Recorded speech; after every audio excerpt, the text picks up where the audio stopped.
ने पीछे मुड़कर देखा तो वहां रुद्र खड़ा था। रुद्र ने आर्या और जिया से कहा, का इत्तेफाक है, हम फिर से मिल गए। सच ही कहते हैं, अगर किस्मत में मिलना लिखा हो तो लोग कहीं से भी मिल ही जाते हैं। रुद्र की ऐसी बात सुनकर आर्या और जिया दोनों को ही अजीब लग रहा था, पर दोनों ने ही अपने चेहरे के एक्सप्रेशन को सामने नहीं आने दिया। रुद्र ने अपनी बात आगे बढ़ाते हुए कहा, देखो ना, हमने ना तो नंबर्स की अदला बदली की थी, ना ही कोई पता ठिकाना बताया था, लेकिन फिर भी हम मिल गए। ये कहकर रुद्र मुस्कुराने लगा। जिया ने रुद्र से कहा, तुम यहाँ क्या कर रहे हो? रुद्र ने इसका जवाब देते हुए कहा, कल बताया तो था मैं आबू घूमने आया हूँ, क्या तुम्हें एक बार में बात सुनाई नहीं देती क्या? जिया ने इस पर अपने हाथ बांधते हुए कहा, सुनाई तो मुझे बहुत अच्छे से देता है। अगर मैं गलत नहीं हूं तो तुमने कहा था कि तुम सोशल मीडिया पे वीडियोस बनाते हो, पर मुझे तो तुम कहीं भी सोशल मीडिया पे नजर नहीं आए। रुद्र ने अपना गला ठीक करते हुए कहा, मैंने कब कहा कि मैं सोशल मीडिया पे वीडियोस बनाता हूं? अपनी बात से इतना जल्दी पलटते हुए रुद्र को देखकर अब आर्या ने कहा, पर कल तूने कहा था कि तुम कैमरा पे लाइव हो और तुम अपने सोशल मीडिया फैंस से भी तो बात कर रहे थे, क्या वो सब नाटक था? अब तो रुद्र मुश्किल में पड़ गया था। उसने अपना गला ठीक करते हुए कहा, ऐसा नहीं है, मैं सच में सोशल मीडिया पे वीडियोस डालता हूँ, पर मैंने कुछ समय पहले ही ये शुरू किया है, इसीलिए शायद तुम्हें मुझे सोशल मीडिया पे ढूंढने में तकलीफ हो रही होगी। मैं तुम्हें अपना सोशल मीडिया आईडी देता हूँ, तुम उस पे मुझे देख सकती हो। ये कहकर रुद्र ने दोनों से कहा, पहले चलो ना कुछ खा लेते हैं, मुझे तो बड़ी जोरों से भूख लगी है, तुम लोगों को नहीं लगी? ये कहकर रुद्र रेस्टोरेंट के अंदर जाने लगा, पर आर्या और जिया वहीं खड़े हुए रुद्र को जाते हुए देख रही थी। रुद्र ने पीछे मुड़कर आर्या और जिया को खड़े देखा तो उनसे कहा, तुम लोगों को नहीं आना क्या? मुझे पता है हम अभी मिले हैं, पर मैं तो तुम दोनों को अपना दोस्त मानता हूँ। आर्या और जिया अभी भी रुद्र को देख रहे थे। रुद्र ने कहा, क्या, चलो खाते खाते बात करते हैं। आर्या और जिया इस बार अंदर चली गई। थोड़ी देर बाद आर्या, जिया और रुद्र एक टेबल पर बैठे थे। आर्या और जिया एक दूसरे के पास बैठी थी और रुद्र उनके सामने। टेबल की चुप्पी को तोड़ते हुए जिया ने रुद्र से कहा, दो। रुद्र ने ना समझी में पूछा, क्या? जिया ने कहा, अभी थोड़ी देर पहले तुमने ही कहा था ना कि तुम हमें अपना सोशल मीडिया आईडी दोगे, तो दो। रुद्र कुछ कहता, उससे पहले एक वेटर आके बोला, sir, my am order please. Waiter के आने से जिया के सवाल का जवाब नहीं मिल पाया था। रुद्र ने आर्या और जिया से कहा, तुम दोनों अपना ऑर्डर दो, मैं वॉशरूम होके आता हूँ। कहकर रुद्र वहां से चला गया। आर्या और जिया ने अपना ऑर्डर वेटर को दे दिया और वेटर वहां से चला गया। इस तरफ रुद्र ने किसी को कॉल लगाया और सामने वाले इंसान को कुछ इंस्ट्रक्शंस दिए, फिर फोन रखकर वापस अपनी जगह जाके बैठ गया। उसने वेटर को बुलाकर अपना भी ऑर्डर दे दिया। फिर थोड़ी देर तक टेबल पर खामोशी छाई रही। जिया ने कहा, अब तो ऑर्डर भी दे दिया है, अब तो अपना आईडी दो ताकि हम भी तुम्हें सोशल मीडिया पे देख सकें। ये बात जिया ने आंखें छोटी करते हुए कही थी। उसे लग रहा था कि रुद्र झूठ बोल रहा है, उसका कोई आईडी नहीं है। तभी रुद्र के फोन पे एक मैसेज आया। रुद्र ने वो मैसेज पढ़कर फोन साइड में रख दिया और जिया से कहा, मेरा social media ID rocking Rudra के नाम से है। हालांकि रुद्र को खुद ये बोलते हुए अजीब लग रहा था। जिया ने दोहराते हुए धीरे से कहा, रॉकिंग रुद्र, उसे ये नाम बहुत पचकाना लग रहा था। आर्या भी यही सोच रही थी। तभी वेटर सारा खाना लेकर उनकी टेबल पर आ गया। सारा खाना परोसने के बाद वेटर वहां से चला गया। जिया को अभी भी रुद्र पर यकीन नहीं हो रहा था। रुद्र ने कहा, चलो खाना शुरू करते हैं। भूख तो जिया को भी बहुत लगी थी, इसीलिए उसने पहले खाना खाने का सोचा। फिर तीनों ने अपना खाना खत्म किया। बिल पे करके तीनों बाहर चले आए। रुद्र ने कहा, अब क्या प्लान है तुम दोनों का? इस पर आर्या ने कहा, अभी हमने सोचा नहीं है। रुद्र ने कहा, ग्रेट, मैं तुम दोनों को यहाँ की सबसे सुंदर जगह लेकर चलता हूँ। यहाँ से करीब 1 घंटे की दूरी पर एक तालाब है, वो बहुत अच्छा है, वहां चलते हैं। आर्या को इस तालाब के बारे में पता था, इसीलिए आर्या ने कहा, ठीक है, चलते हैं। रुद्र ने एक टैक्सी रोकी और ड्राइवर को जगह बताते हुए उसमें बैठ गए। आर्या और जिया पीछे बैठे थे और रुद्र ड्राइविंग सीट के बगल में। जिया ने मौका मिलते ही अपना फोन निकाला और उसमें रॉकिंग रुद्र सर्च किया, पर वहां नेटवर्क का बहुत प्रॉब्लम था, तो जिया के फोन में नेटवर्क ही नहीं आ रहा था। जिया ने थोड़ी देर बाद हार मान ली और खिड़की से बाहर देखने लगी। बाहर बहुत अच्छा नजारा था, बड़े बड़े पहाड़ और बहुत सारे पेड़। ऐसा लग रहा था कि अगर कोई उन पहाड़ों वाले जंगल में जाए तो खो ही जाएगा। आर्या भी आसपास का सब कुछ अपनी आंखों में कैद कर लेना चाहती थी। करीब 1 घंटे बाद वो लोग वहां पहुंच गए। टैक्सी अंदर तक नहीं जा सकती थी, इसीलिए ड्राइवर ने कहा, सर, अंदर तक गाड़ी नहीं जाएगी, आपको यहाँ से चल के जाना होगा। आर्या, जिया और रुद्र तीनों टैक्सी से उतर गए। ड्राइवर को पैसे देकर वो लोग आगे चलने लगे। आसपास की कोई भी नहीं दिखाई दे रहा था। जगह जगह पर जंगली जानवरों के होने के बोर्ड लगे थे। वहां बहुत शांति थी। आने वाले लोगों के लिए इंस्ट्रक्शंस थे कि आवाज न की जाए, जंगली जानवरों को परेशान न करे और उन्हें खाना न दे। अक्सर नेचर वाली जगहों पर जानवरों को खाना खिलाने से मना किया जाता है। वहां से तालाब तक का रास्ता करीब 20 मिनट तक का था। तीनों चल के जा रहे थे। बारिश का मौसम था, थोड़ी थोड़ी बारिश भी हो रही थी, पर ऐसी कि पूरे ना भीग सके। आर्या, जिया और रुद्र तीनों उस रास्ते पर पैदल जा रहे थे। हल्की हल्की बारिश हो रही थी। जिया ने बैग से छाता निकाला और अपने ऊपर खोल दिया। आर्या को तो बारिश पसंद थी, पर जिया को बारिश में भीगना जरा भी पसंद नहीं था। पहाड़ी रास्ता था, तो कभी रास्ता ऊपर की ओर जाता तो कभी नीचे की ओर।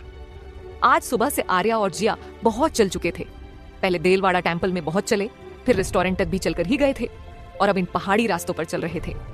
जिया ने कहा, मैं बहुत थक गई हूं, थोड़ी देर कहीं बैठ जाते हैं। रुद्र को लग रहा था कि कोई उनका पीछा कर रहा है, इसीलिए उसने जिया से कहा, ये जगह ठीक नहीं है, यहाँ जंगली जानवर घूमते हैं। कौन सा जानवर आके हमें अपना डिनर बना लेगा पता नहीं।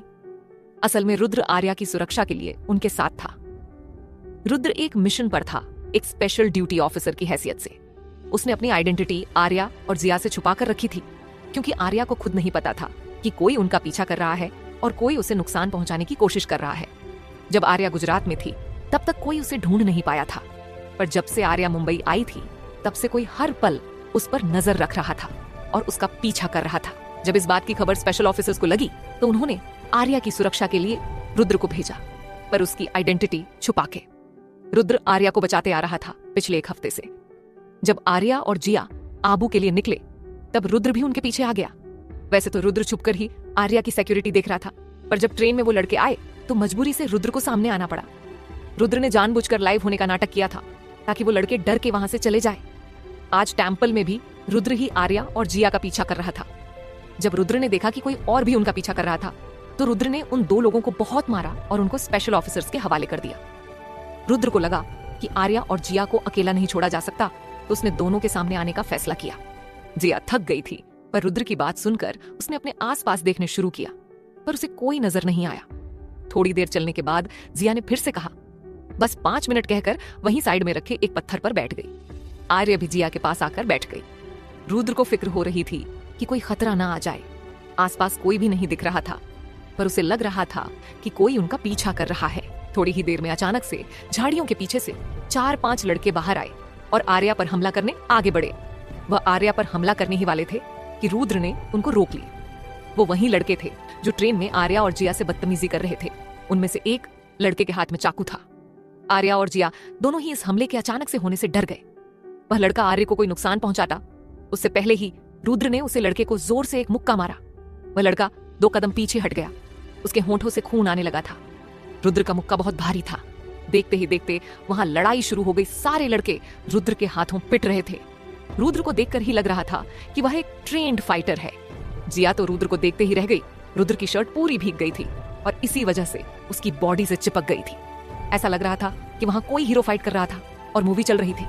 वहीं आर्या तो बहुत डर गई थी। रुद्र ने सारे लड़कों को हरा दिया था। सारे लड़के जमीन पर पड़े दर्द से तड़प रहे थे। रुद्र ने आर्या और जिया से कहा, चलो यहां से यहां रहना सेफ नहीं है। कहकर रुद्र ने आर्या और जिया का हाथ पकड़ा और आगे जल्दी से चलने लगा। थोड़ी देर बाद वह लोग तालाब तक पहुंच गए। वहां एक बेंच पर आर्या और जिया बैठ गए। आर्या को पहले तो कुछ समझ नहीं आया, पर अब जब वह सब कुछ अच्छे से सोच रही थी तो उसे समझ आ रहा था। उन लड़कों का आर्या को ट्रेन में परेशान करना और अब हमला करना। पर आर्या यह नहीं समझ पा रही थी कि वह लोग कौन हैं और आर्य के पीछे क्यों पड़े हैं। आर्या अपनी सोच में गुम थी। तभी जिया ने अपने बैग से पानी की बोतल निकाली और पीने लगी, पर बोतल में सिर्फ थोड़ा सा ही पानी था। रुद्र ने कहा, मैं पानी लेकर आता हूं। यह कहकर रुद्र पानी लेने चला गया। जिया तो यकीन ही नहीं कर पा रही थी कि उन पर हमला हुआ था और रुद्र ने उन्हें बचाया, वो भी उन लड़कों से फाइट करके। जिया ने आर्या से पूछा, तू ठीक है ना? आर्या ने बस हाँ में गर्दन हिला दी। आर्या खड़ी हुई और पास ही बने सीढ़ियों पर जाने लगी। बारिश की वजह से हर जगह गीला था और कीचड़ हो रखा था। आर्या का पैर फिसला और वह गिरने ही वाली थी कि एक मजबूत हाथ ने आर्या का हाथ अपने हाथों में थाम लिया। आर्या सीढ़ियों से गिर जाती अगर उसे किसी ने पकड़ा ना होता। आर्या ने डर के मारे अपनी आंखें बंद कर ली थीं। जब आर्या को लगा कि उसे किसी ने बचा लिया है और वह गिरने से बच गई है तो उसने अपनी आंखें धीरे से खोली। सामने एक हैंडसम सा लड़का आर्या का हाथ पकड़े खड़ा था। उस लड़के ने आर्या को अपनी ओर खींचा और आर्या उस लड़के के सीने से जा लगी। आर्या उस लड़के की आंखों में ही देख रही थी। आर्या को वह लड़का जाना पहचाना लग रहा था। आर्या तुरंत ही एक कदम पीछे होकर अपने आप को संभालते हुए खड़ी हो गई। उस लड़के ने बिना किसी भाव से पूछा, तुम ठीक हो? उसे लड़के के चेहरे पर कोई एक्सप्रेशंस नहीं थे। उसका चेहरा पढ़ना आर्या के लिए मुश्किल था। वैसे तो आर्या लोगों के चेहरे पर आए भाव आसानी से पढ़ लेती थी। आर्या ने हाँ में सर हिलाया और कहा, हाँ मैं ठीक हूं। थैंक यू जिया। जल्दी से आर्या के पास आ गई। तभी रुद्र भी पानी की बोतल लेकर वहां आ रहा था। रुद्र वहीं आ रहा था। रुद्र को उस लड़के की सिर्फ पीठ दिख रही थी। रुद्र वहां पहुंचता उससे पहले वह लड़का वहां से चला गया। आर्या उसे जाते हुए देखती रही। रुद्र ने वहां आकर पूछा, कौन था वो? जिया ने कहा, आर्या गिरने वाली थी पर उस लड़के ने आर्या को गिरने से बचा लिया। आर्या को रुद्र ने फिक्र दिखाते हुए पूछा, तुम ठीक हो? आर्या ने बस हाँ में गर्दन हिला दी। थोड़ी देर बाद आर्या, जिया और रुद्र तीनों ही एक जगह बैठ के बात कर रहे थे। जिया ने रुद्र की ओर देखते हुए कहा, वैसे तुम्हें देखकर लगता नहीं कि तुम इतने लोगों को अकेले मार सकते हो। सच बताओ कौन हो तुम? रुद्र ने कहा, मतलब क्या है तुम्हारा? मैं रोज जिम जाता हूं। पता नहीं मुझे देखकर कोई क्यों यकीन नहीं करता कि मेरे अंदर बहुत ताकत है। तुम मुझे अंडर एस्टिमेट मत करना। यह सब रुद्र अपनी तारीफ में बोल रहा था। तभी आर्या ने पूछा, वैसे वह लड़के कौन थे और मेरे पीछे क्यों है? आर्या को पता था इसका कोई जवाब नहीं है। जिया भी यही सोच रही थी। रुद्र ने कहा, मुझे लगता है वो लोग चोर थे। देखा नहीं, उनके हाथों में चाकू था। शायद तुम्हारे पास से कोई चीज चोरी करने आए होंगे। जिया ने कहा, मुझे लगा ही था तुम बेवकूफ हो। देखा नहीं, वो लोग हमारा पीछा कर रहे थे। वो लड़के वही थे जो ट्रेन में मिले थे। अगर उन्हें चोरी ही करनी होती तो वहां बहुत सारे लोग थे, उनके पास से चोरी करते ना। हमारे पीछे क्यों आते? रुद्र को समझ नहीं आ रहा था कि वो क्या करें। रुद्र इस बारे में आर्या और जिया को पता नहीं लगने देना चाहता था। रुद्र चाहता था कि आर्या और जिया इस बारे में ना सोचे, पर आर्या और जिया इसी बारे में सोच रहे थे। और सोचे भी क्यों ना, इतना कुछ जो हो गया था उनके साथ। जिया ने कहा, मुझे लगता है हमें पुलिस में कंप्लेंट करनी चाहिए। अब पुलिस ही पता लगाएगी कि क्या चल रहा है और वह लोग कौन है। आर्या ने कहा, नहीं, अगर पुलिस में कंप्लेंट की तो घर पर भी पता लग जाएगा और सब चिंता करेंगे। और तुम हमारे पेरेंट्स को तो जानती हो ना, सब टेंशन ले लेंगे। माँ तो पैनिक ही करने लगेगी। जिया ने कहा, ठीक है, पहले होटल चलते हैं, फिर सोचेंगे कि आगे क्या करना है। रुद्र ने कहा, अरे पहले यहाँ घूम तो लो। इतना दूर हम चलकर आए हैं और तुम कह रही हो कि बिना कुछ देखे ही चले जाए। ये तो नाइंसाफी होगी। वैसे भी जब तक बारिश नहीं रुकती हम कहीं नहीं जा सकते। जिया और आर्या ने आसपास देखा तो तालाब बहुत सुंदर था। बारिश की बूंदें तालाब के पानी में गिर रही थी और देखने में ऐसा लग रहा था कि कुदरत आज बहुत मेहरबान थी। बारिश भी हो रही थी और एक तरफ सूरज भी अपनी रोशनी बिखेर रहा था। अभी शाम के करीब 4:00 बज रहे थे। बारिश अभी भी चालू थी। आसपास पंछियों की और बारिश की आवाज आ रही थी। हवाओं में बहुत सुकून था। पर आर्या और जिया की जिंदगी में एक नई टेंशन आ गई थी। जब तक वह लड़के पकड़े नहीं जाते तब तक आर्या और जिया को चैन नहीं मिलने वाला था। रुद्र को लगा कि कोई उसे बुला रहा है, तो रुद्र ने कहा, मैं अभी आता हूं, कहकर वहां से थोड़ा दूर चला गया, जहां से वो आर्या और जिया को तो देख सकता था, लेकिन आर्या और जिया उसे नहीं देख सकते थे। आर्या और जिया के पीछे थोड़ी दूर एक पेड़ के पास रुद्र पहुंचा। तभी किसी ने उसे धीरे से आवाज दी। रुद्र ने वहां देखा तो वहां उसका भाई शिवाय खड़ा था। शिवाय जो रुद्र से बस 1 साल बड़ा था और रुद्र के साथ आर्या और जिया का पीछा कर रहा था। दोनों की शक्ल बहुत मिलती थी। कोई भी उन्हें देखकर आसानी से कह सकता था कि दोनों भाई हैं। शिवाय ने कहा, वह लोग यहां भी पहुंच चुके हैं। मुझे लगता है कि अब मुझे भी आर्या और जिया के सामने आ जाना चाहिए। कभी भी कुछ भी हो सकता है। हमें उनका असली मकसद भी अभी तक नहीं पता। रुद्र ने कहा, ठीक है, तुम थोड़ी देर बाद वहां आ जाना। मैं तुम्हें अपना दोस्त कहकर इंट्रोड्यूस करूंगा। थोड़ी देर तक प्लान डिस्कस करने के बाद रुद्र वापस आर्या और जिया के पास आ गया। बारिश अब तेज होने लगी थी। बारिश इतनी तेज थी कि जिया आधे से ज्यादा भीग गई थी, छाता होने के बावजूद। आर्या और रुद्र भी पूरे भीग चुके थे। बारिश रुकने का नाम ही नहीं ले रही थी। आर्या और जिया आसपास घूमने लगे, क्योंकि जब तक बारिश रुक नहीं जाती वो वहां से वापस नहीं जा सकते थे। तालाब जंगल और पहाड़ के बीच में था, इसलिए उन्होंने बारिश रुकने का इंतजार करने का फैसला लिया। थोड़ी देर बाद शिवाय वहां आया। जब रुद्र ने शिवाय को अपनी ओर आते देखा तो रुद्र भी खड़ा होकर शिवाय की ओर बढ़ने लगा। रुद्र ने बोला, शिवाय, मेरे दोस्त कैसा है तू और यहाँ क्या कर रहा है? रुद्र ये सब बड़े ही एक्साइटमेंट के साथ बोल रहा था। रुद्र ऐसे बोल रहा था कि आर्या और जिया भी उनकी बातें सुन सके। आर्या और जिया रुद्र से थोड़ी ही दूर खड़ी थी। शिवाय और रुद्र एक दूसरे के गले लग गए। आर्या और जिया उन्हें देख रही थी। शिवाय ने जोर से रुद्र को गले लगाते हुए धीरे से उसके कानों में कहा, ज्यादा हो रहा है मेरे भाई, वो दोनों यहीं देख रही हैं। फिर दोनों अलग हुए और हाथ मिलाते हुए शिवाय ने कहा, मैं तो यहाँ घूमने आया हूँ। तुम अपना बताओ, रुद्र ने कहा। मैं भी यहाँ घूमने आया हूँ, सोचा छुट्टी का मजा ले लो, कहकर दोनों बात करने लगे। शिवानी रुद्र को आंखों से इशारा किया, जैसे कह रहा हो आर्या और जिया से भी मिलवा दे। रुद्र जानता था कि उसका बड़ा भाई अब इरिटेट हो रहा है, इसीलिए रुद्र ने आर्या और जिया के पास शिवाय को ले जाते हुए कहा, आर्या जिया, ये मेरा दोस्त शिवाय है। जिया और आर्य ने भी हेलो बोला। रुद्र ने फिर शिवाय की ओर देखकर कहा, आर्या और जिया मुझे ट्रेन में मिले थे और हम दोस्त बन गए हैं। शिवाय तो आर्या को ही देख रहा था। रुद्र ने शिवाय को कोनी मारी तो शिवाय ने भी हेलो बोला। जिया ने शिवाय से पूछा, तुम वही हो ना जिसने अभी थोड़ी देर पहले आर्या को गिरने से बचाया था? शिवाय ने बस हाँ में गर्दन हिला दी। उसके दोनों हाथ अपनी जेब में थे। शिवाय दिखने में बहुत हैंडसम था। उसकी हाइट 6 फुट 1 इंच की थी। उसे देखकर लग रहा था कि वह कोई बिजनेसमैन है। अब सब बातचीत करने लगे। सभी लोग वहां बने एक गाजीबो के नीचे खड़े थे।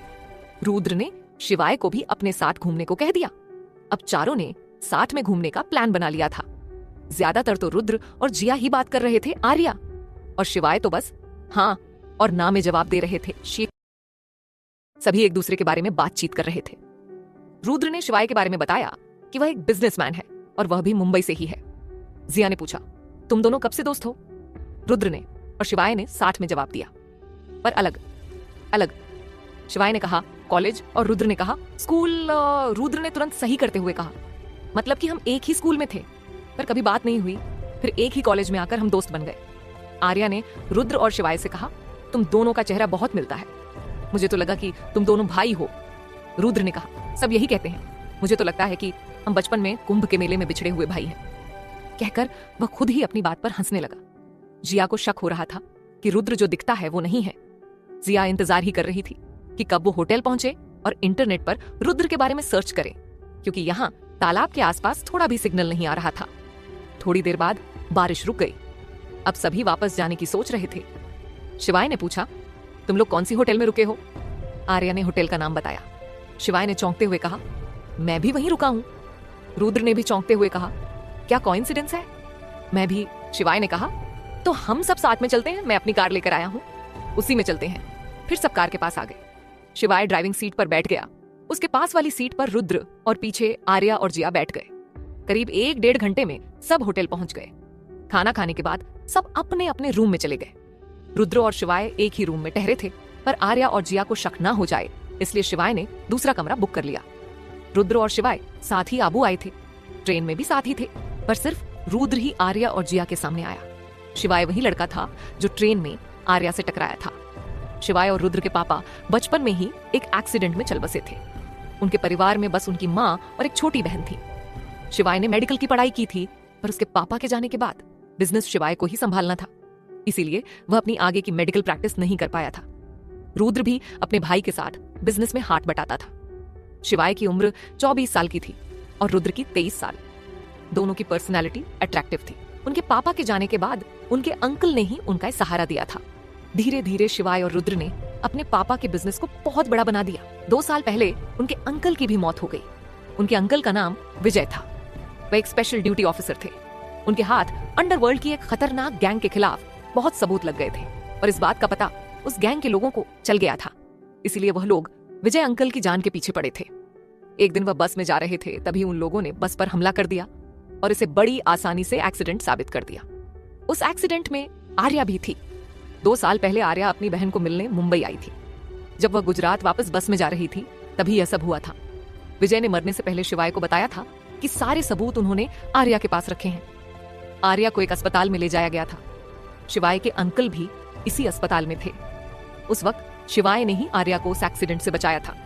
जब शिवाय को पता चला कि आर्या के पास सबूत है तो वह तुरंत आर्या से मिलने गया, पर तब तक आर्या जा चुकी थी। शिवाय ने आर्या को बहुत ढूंढा, पर आर्या उसे कहीं नहीं मिली। शिवाय को विजय ने एक्सीडेंट के कुछ दिनों पहले ही उस गैंग के बारे में बताया था। उसके बाद शिवाय ने आर्या को बहुत ढूंढा, पर उसे आर्या के बारे में कुछ भी पता नहीं चला, क्योंकि आर्या गुजरात वापस चली गई थी। 6 महीने पहले आर्या वापस मुंबई आई थी। वो ट्रिप कॉलेज की तरफ से थी। तभी शिवाय को आर्या के बारे में पता चला था। तब से लेकर आज तक शिवाय आर्या पर नजर बनाए हुए था। उसने आर्या के बारे में सब कुछ पता कर लिया था। आर्या के कमरे में जिया अपने लैपटॉप खोलकर बैठी थी। जिया ने रुद्र की सोशल मीडिया आईडी सर्च की तो उसमें कुछ वीडियोस थे। जिया ने सारे वीडियोस देखे, पर उसे कुछ भी अजीब नहीं लगा। अब जिया का शक खत्म हो गया। रुद्र के रूम में रुद्र चक्कर लगा रहा था। तभी शिवाय वहां आया। शिवाय ने पूछा, क्यों बुलाया मुझे? रुद्र ने तुरंत कहा, तुम्हें क्या लगता है जिया का शक दूर हो गया होगा? शिवाय ने कहा, तू चिंता मत कर, मैंने चिराग से कहकर तेरा सोशल मीडिया अकाउंट बनवा दिया है और कुछ वीडियोस भी अपलोड करवा दिए हैं। रुद्र ने यह सुनकर राहत की सांस ली। चिराग शिवाय का पर्सनल असिस्टेंट था। पिछले 5 सालों से चिराग शिवाय के लिए काम करता था और शिवाय को भी उस पर पूरा भरोसा था। चिराग ने एक इंफॉर्मेशन टेक्नोलॉजी एक्सपर्ट से कहकर यह सब करवाया था। पहले चिराग ने एक दूसरे लड़के से कहकर कुछ वीडियोस बनवाए जिसकी कद काठी बिल्कुल रुद्र से मिलती हो। फिर उसका चेहरा रुद्र के चेहरे से बदल दिया एडिटिंग करके, और वो सारे वीडियोस रॉकिंग रुद्रा के नाम से आईडी बनवाकर अपलोड कर दिए। ये सब करने में उसे करीब 6 से 7 घंटे लगने वाले थे। इसलिए चिराग ने रुद्र से वक्त मांगा था। इसलिए रुद्र जानबूझकर आर्या और जिया को ऐसी जगह ले गया कि जहां सिग्नल ही ना हो और चिराग को यह सब करने के लिए वक्त मिल जाए। शिवाय ने अपने गार्ड्स को होटल के बाहर तैनात कर रखे थे सेफ्टी के लिए। शिवाय ने कहा, सब कुछ कंट्रोल में है, अब सो जाओ और मुझे भी सोने दे। कहकर शिवाय वहीं बिस्तर पर सो गया और लाइट बंद कर दी। थोड़ी देर बाद रुद्र भी सो गया। सुबह करीब 7:00 बजे आर्या की नींद खुली।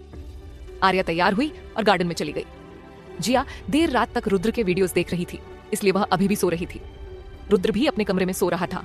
शिवाय सुबह जल्दी ही उठ गया था और गार्डन में आकर दूर से ही आर्या को देख रहा था।